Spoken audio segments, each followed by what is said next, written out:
feel imminent? Sure. I don't have any updates on Cuba for you today.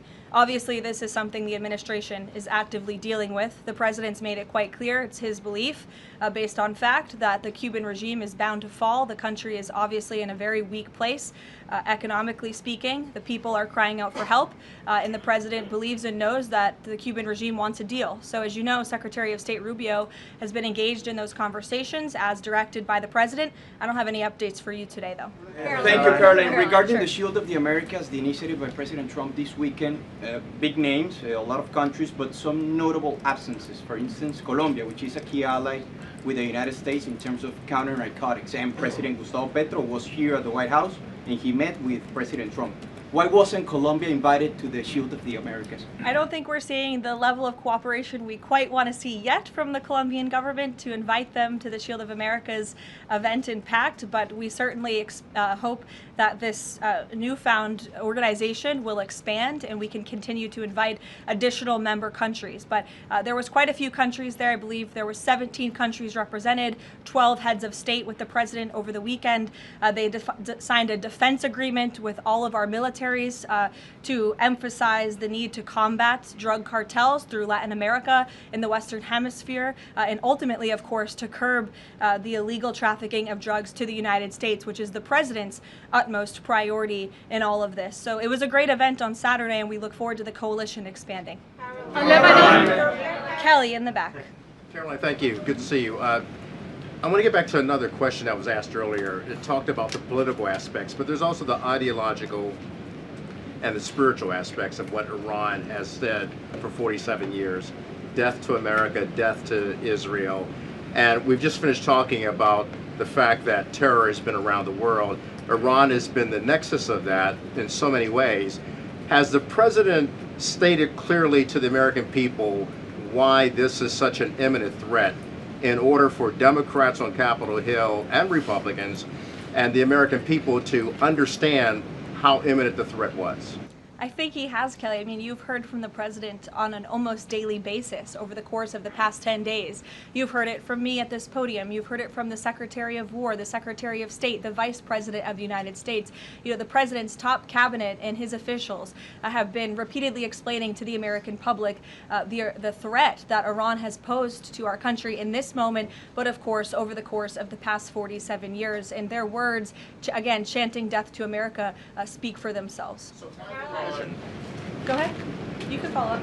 Why the division within the American people? I realize that we have the people are talking about the War Powers Act. They're talking about all kinds of issues. But have people forgotten just how imminent that threat was? If they keep saying death to America and death to Israel, they mean it. Look, I don't think the American people have forgotten, but I think Democrats on Capitol Hill, they have not forgotten, but they are just so plagued with this resistance to President Trump on everything that they do that, again, they can't even rally behind the common sense, bipartisan, long-standing principle of the United States of America that Iran absolutely poses a threat to the United States, that Iran is the world's leading state sponsor of terrorism. And I think that's reflected again in their voting pattern. In 2023, every single member of the House of Representatives, with the exception of one, I believe the final vote was 412 to 1 in 2023 for a resolution condemning Iran as the world's state leading sponsor of terror. And now in this year, under this president in 2026, 53 Democrats voted against that exact same resolution with the exact same language. I don't think that's a change in the threat that Iran has posed to the United States. I think it's a change in the Democrat Party's thinking and their vicious hatred for President Trump. Danny? Sure. National threat level, following on Kelly, what's the national threat level right now because of this death to America, death to Israel issue? I believe the Department of Homeland Security and the FBI have repeatedly and continuously provided updates on the threat level to the homeland. I don't want to speak on it out of turn from up here, but of course the federal government is continuing to coordinate and partner with local law enforcement agencies across the ground to thwart potential threats to the homeland. This is something the administration obviously takes very seriously.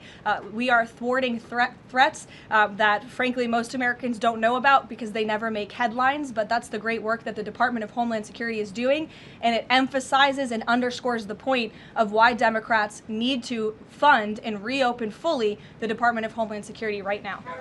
Danny. On the Iranian school, why did President Trump say yesterday that Iran may have Tomahawk missiles when there are only 3 other US allies plus the US that have those missiles and therefore could... Look, again, as the president said yesterday, he will accept the conclusion of this investigation by the Department of War.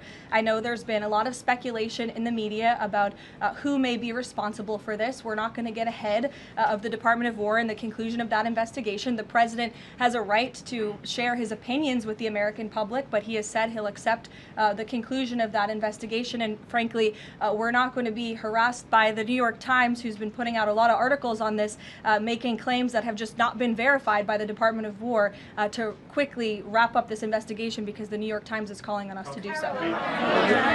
Thank you. Hi, thank you so much. Carolyn, with the DHS currently under a partial Democrat shutdown, does the administration have any specific concerns about potential impact on Homeland Security or intelligence monitoring of sleeper cells inside the United States? And do you have any comment on the bombing, the 2 individuals that bombed New York City or tried to? Yeah, it was absolutely despicable to see that attack in New York City.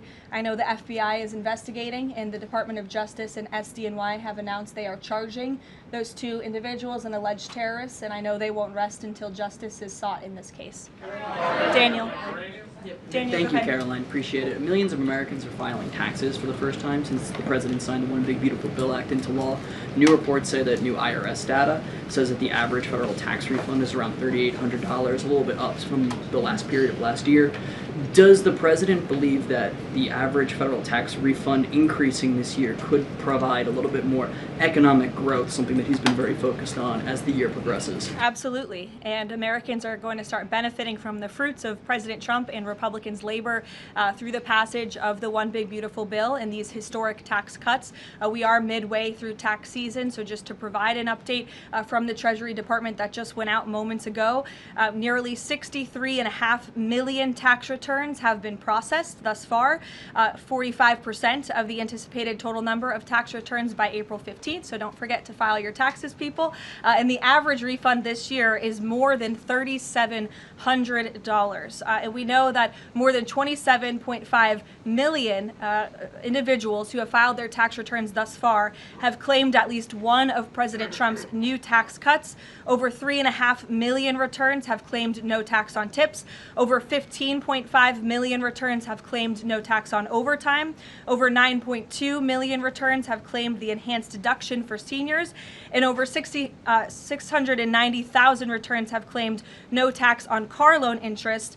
And another amazing statistic, nearly 3.5 million Trump accounts have been opened for children in our country thus far. So we look forward to, I know the Treasury Department continues to look forward to seeing these checks go out the door and into the pockets of hardworking Americans, and the president will be meeting with them himself tomorrow on the road in both Ohio and Kentucky, and we look forward to seeing you all there. Thank you, guys. Thank you, Caroline.